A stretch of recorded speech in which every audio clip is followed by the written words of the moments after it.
Assalamualaikum warahmatullahi wabarakatuh. Dari keluarga besar LSM Trika Nusantara Indonesia menyampaikan pendapat aspirasi dari pihak korban yang mana beliau dari Desa Wonoyoso, Kecamatan Buaran, mencari keadilan. Tentunya harapan besar kami bisa diterima dengan baik. Bukan berarti kami hadir di sini itu untuk melawan pemerintah, bukan.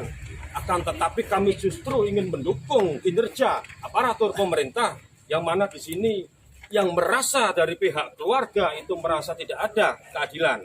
Maka dari itu kami hadir, kami LSM Trika Nusantara Indonesia bersama korban dan bersama keluarga dan bersama jajaran dari keluarga tetangga dari Desa Wonoyoso, Kecamatan Buaran, Kabupaten Pekalongan.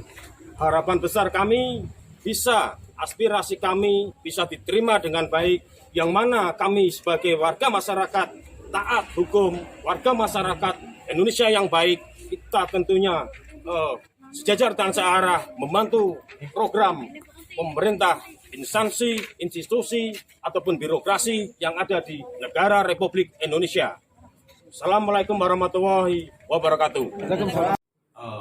Ada hal-hal yang kurang pas di dalam hatinya, Bapak. Mohon izin. Tentunya di situ ada pelaku tindak kejahatan yang luar biasa.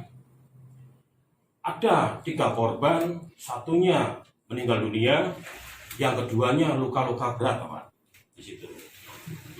Di situ sampai kita itu iba dan sebagainya dengan melihat cerita-cerita tersebut, sampai saking ibanya pelaku kejahatan tersebut, pelaku tindak kejahatan tersebut sampai dengan bebasnya luar biasa. Itu ada apa? Sampai di situ bisa happy bermain, ikut lomba-lomba burung merpati dorokolong ibaratnya, yang tentunya hiburan tersebut bukan hiburan yang murah. Hiburan tersebut hiburan yang mahal, yang dari pihak keluarga maupun LSM. Kesempatan pertama saya serahkan ke Pak Mus, monggo silakan untuk disampaikan. Assalamualaikum warahmatullahi wabarakatuh. Terima kasih atas kehadiran Bapak Ibu sekalian.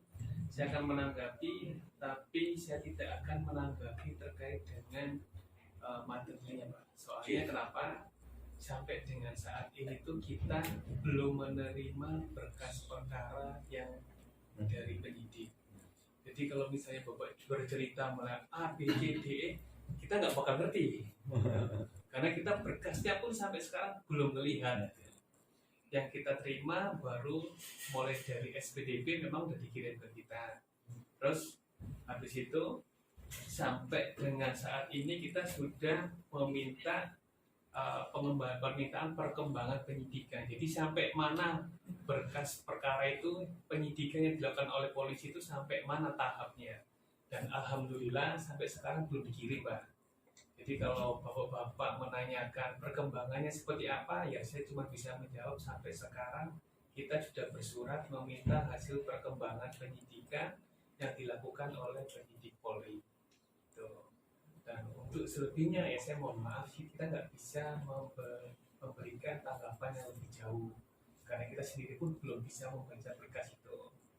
Dan seperti yang disampaikan tadi, misal dia sudah merencanakan pembunuhan apa-apa, kita juga belum bisa menanggapi seperti apa karena kita belum bisa baca berkas. Nah, kalau sudah berkas sudah kita terima dan kita pelajari, jangan mau tanya lagi baru kita bisa jawab berdasarkan fakta-fakta apa yang ada di dalam berkas. Nah, untuk saat ini dari si Pak ahlinya itu tinggal di mana? Curug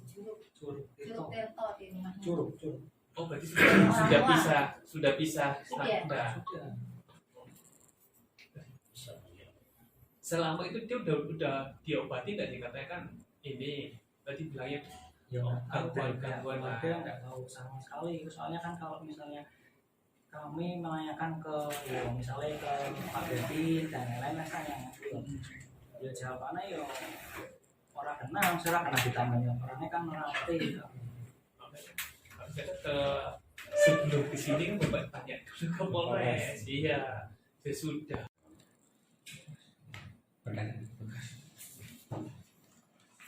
Baik, terima kasih.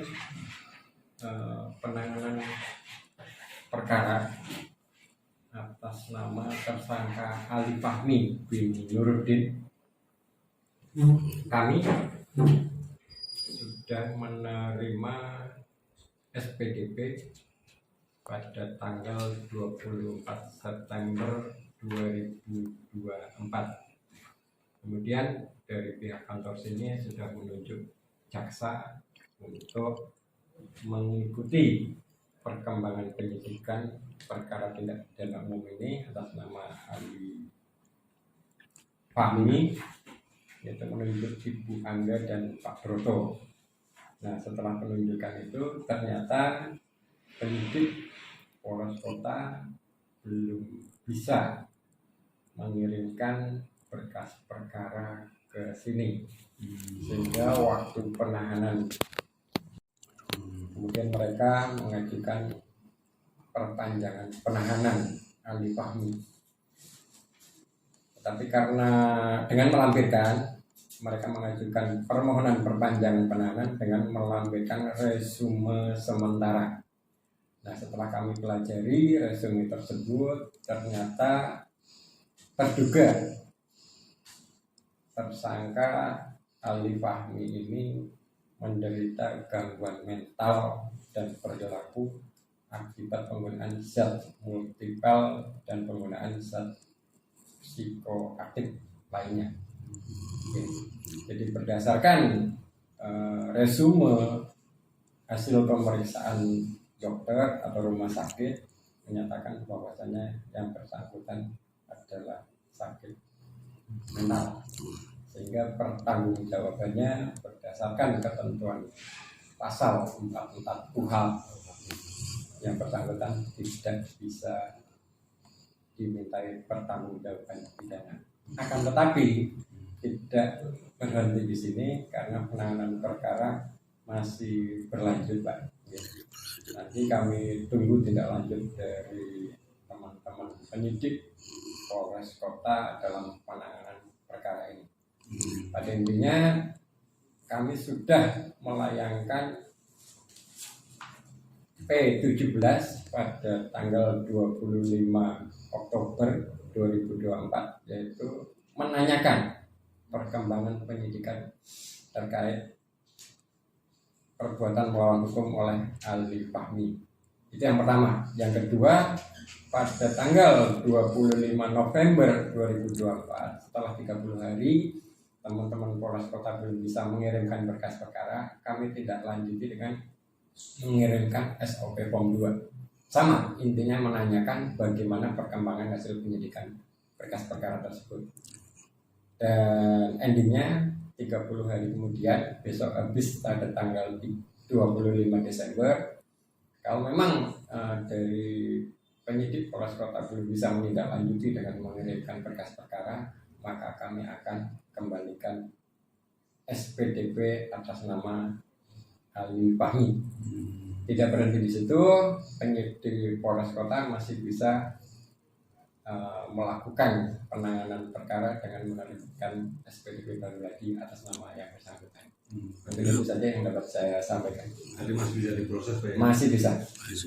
Tapi berkas perkara belum sampai di Kejaksaan Negeri Kabupaten Pekalongan. Kita sedang menuntut keadilan agar keluarga korban mendapatkan keadilan. Dan saat ini kita sudah di depan Kejaksaan Kabupaten Pekalongan agar kasus ini segera disidangkan. Dan setelah kami bertemu kepada perwakilan dari Kejaksaan bahwa kasus ini masih berlanjut dan Kejaksaan katanya masih menunggu berkas dari Kepolisian Polres Kota Pekalongan. Hari ini juga kita nanti akan mendatangi bareng-bareng ke Polres Pekalongan agar kasus ini segera disidangkan dan mendapatkan keadilan. Setuju?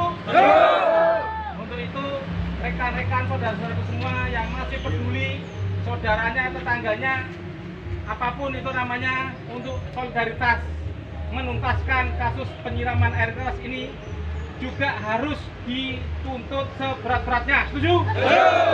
Untuk itu, nyawa bahas nyawa, luka bahas luka, ataupun apapun itu namanya, mereka adalah penjahat. Apalagi pelaku itu adalah pemakai narkoba. Dan itu adalah salah satu bentuk kejahatan yang tidak boleh dilindungi. Siapapun tidak boleh melindungi. Untuk itu kita dari Kejaksaan ini akan langsung ke Polres Kota Pekalongan agar Bapak Kepolisian Penyidik juga segera melimpahkan berkas kepada Kejaksaan agar segera disidangkan. Setuju? Terima kasih. Kita akan bareng-bareng ke Polres Kota Pekalongan.